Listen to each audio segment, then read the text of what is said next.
Olá pessoal, vamos a mais um episódio da série Empicói Decodificado. Essa é a parte 8 dessa série e hoje vamos tratar sobre a Lua, o funcionamento, a mecânica da Lua, tá?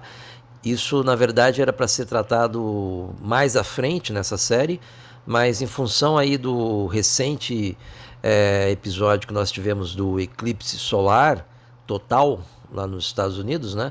Eu acho que está bastante em voga essa questão aí do eclipse, né? E para a gente entender o eclipse, a gente precisa, antes de tudo, entender o funcionamento da Lua, tá? O que é a Lua, na verdade? A Lua não é um satélite físico, não é um montoado de rochas que fica orbitando a Terra-bola, não é nada disso, tá? A Lua, na verdade, é uma projeção tridimensional que nós vemos no céu. Ela realmente dá a impressão que ela tem uma forma física, né? Mas na verdade é só uma projeção. Ela é a projeção do mini domo que existe logo acima do nosso domo físico, tá? Eu sei que isso parece um pouco meio estranho, difícil de entender, né?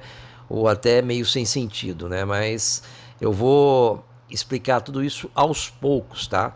A gente vai falar, né, nesse episódio também a respeito do Sol, porque não tem como falar da Lua sem falar do Sol, já que essa projeção é gerada através do Sol e a gente precisa entender também o que é o Sol, né? Então eu vou dar uma explicação rápida do Sol e depois, mais para frente nessa série, a gente vai ter aí um episódio dedicado exclusivamente à questão do Sol, tá?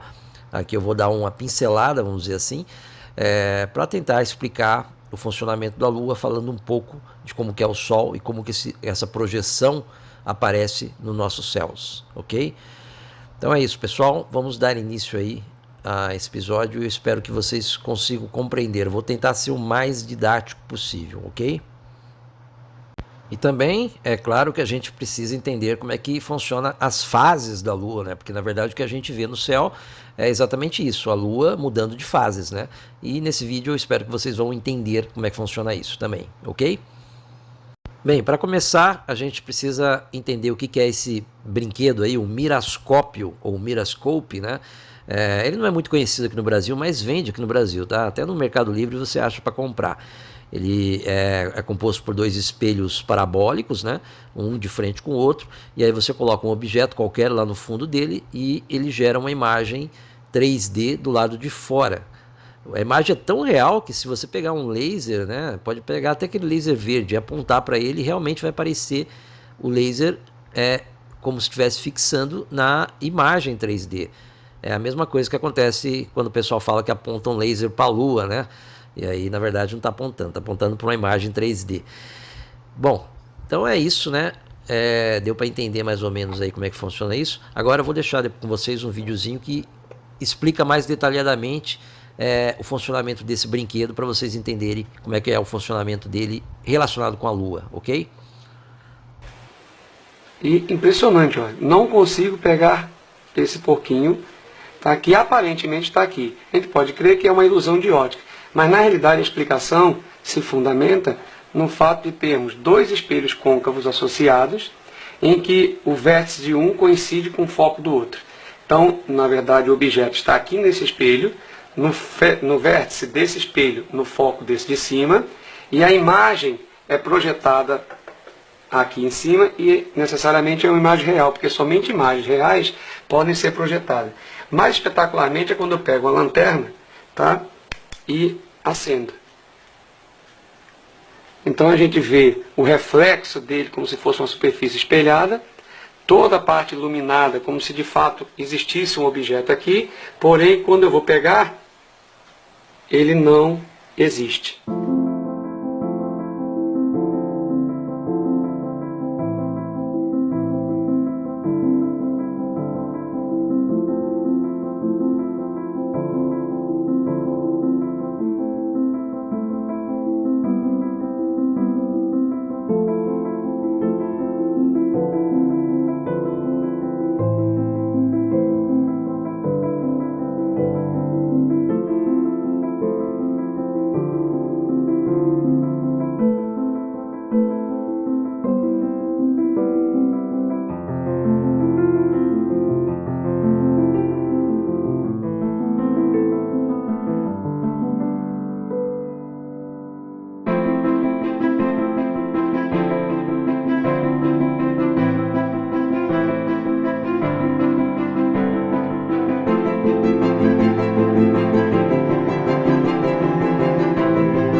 Então fica mais visível, ó, quanto menos luminosidade eu tiver, mais clareza eu vou ter no meu objeto, que na realidade é uma imagem real. Por que é uma imagem real? Porque é uma imagem projetada, necessariamente é uma imagem real. Bom, pessoal, entendendo o que é o mirascópio, a gente vai ter que daqui para frente usar a imaginação para tentar entender o funcionamento da Lua, tá? Então vamos inverter esse mirascópio, tá? Vamos imaginar que ele está de cabeça para baixo e vamos imaginar que no lugar dos sapinhos aí, a gente vai ter o mini-domo e do outro lado a projeção desse mini-domo, que seria a Lua, tá? Agora vamos imaginar isso lá no nosso modelo básico aí da Terra, né? Onde tem o primeiro domo, que seria o domo físico, e aquele outro domo por cima é o domo magnético, tá? No domo físico, vamos imaginar esse mirascópio aí, né? Posicionado bem ali no centro, né? Onde teria a parte de cima, que seria o mini-domo, e a parte de baixo, o reflexo ou a projeção 3D. Mas agora, para a gente entender como que essa projeção 3D é gerada pelo Sol, a gente vai ter que entender um pouquinho de como que a luz funciona, tá? Aqui é um modelo básico que você pode, de repente, construir na sua casa. Estou deixando aí a lista de materiais que precisa, tá? Porque aí você fazendo isso, você vai conseguir entender o que acontece quando a Lua, quando a Lua não, desculpe, quando a luz, né, qualquer tipo de luz, é projetada sobre uma superfície parabólica, tá? Então, essa régua aí, né, uma régua de acrílico espelhada, eu não sei se você vai encontrar aqui no Brasil, tá? Mas, sei lá, dá para improvisar e tentar fazer qualquer outra coisa, né? Aí você vai estar montando uma parábola, né? E depois vai fazer uma caixinha de papelão simples aí, que tenha frestas, e pegar o seu celular, ligar a lanterna e encaixar nessa caixinha de maneira que apenas a luz da lanterna seja projetada para frente. Aí você apaga um pouco a luz para você ver o que vai acontecer com a luz, né? Como ela vai sair para uma fresta mais fina, não vai ficar aquele monte de luz, né? Então, uma vez que ela vai batendo nos espelhos, você vai conseguindo entender qual que é o movimento dessa luz a partir de um local espelhado em forma de parábola, tá? Isso seria o que seria aquela parte que a gente chama de, seria uma espécie aí de mirascópio, né? Que fica bem próximo do domo físico, né? E também do mini domo que fica em cima dele. Agora, vocês sabem que isso daí vocês vão ter que ter algum tipo de material se quiser replicar esse experimento em casa, né?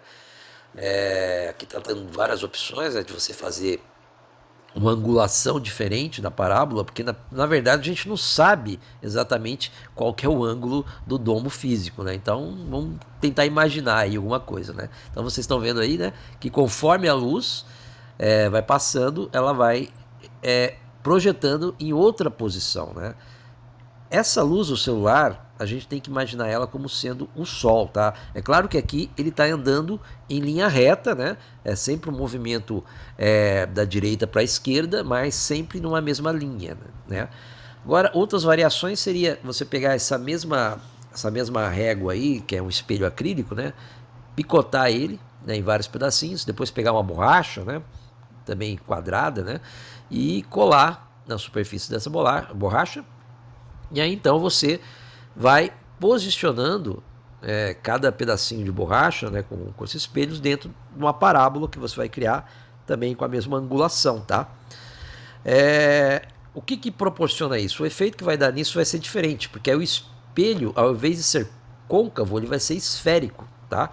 Então você vai ter um posicionamento diferente um pouco da luz, um pouco mais reto, mais próximo do que realmente acontece no nosso domo físico, ou lá em cima onde tem aquela área que é semelhante ao mirascópio, tá?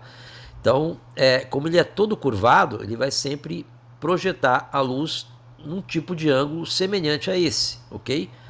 Agora, vamos imaginar uma coisa, vamos clarear um pouco mais essa imagem, tá? Imaginando que ali teria o mirascópio, né, bem perto do domo, e teria o domo físico.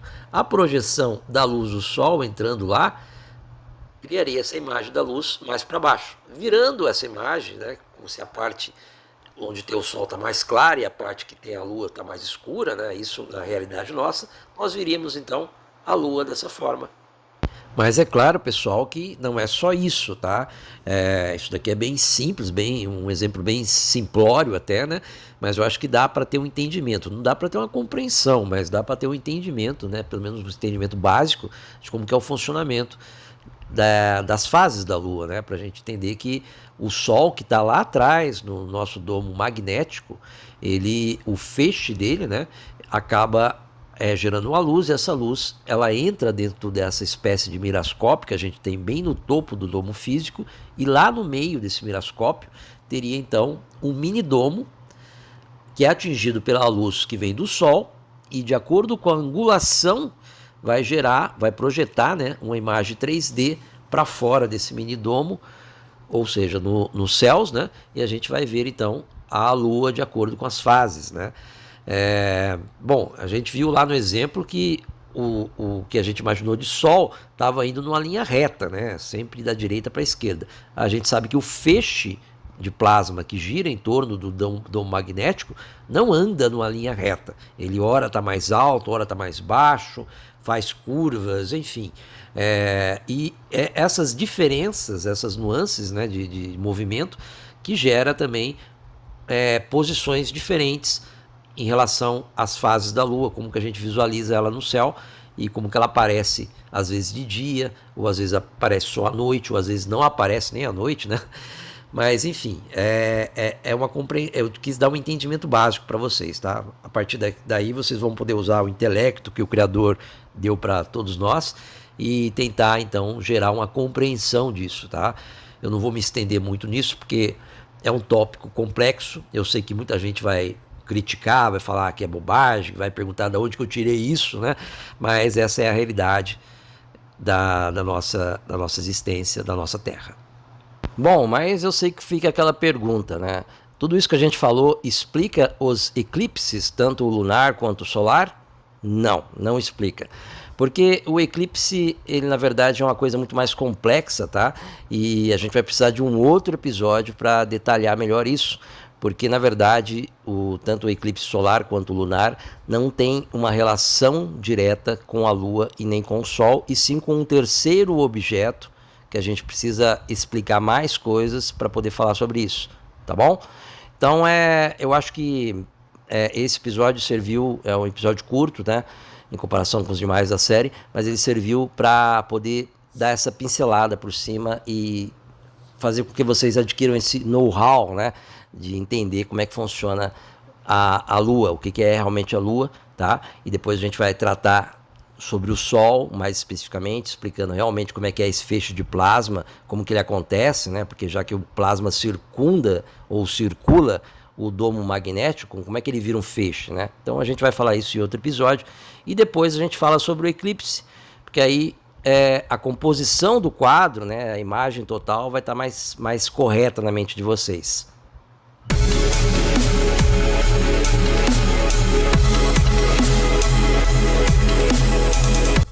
Então é isso, pessoal. Quero agradecer a vocês que assistiram esse vídeo até aqui, esse episódio até aqui, o nosso 8º episódio da série Empicói Decodificado.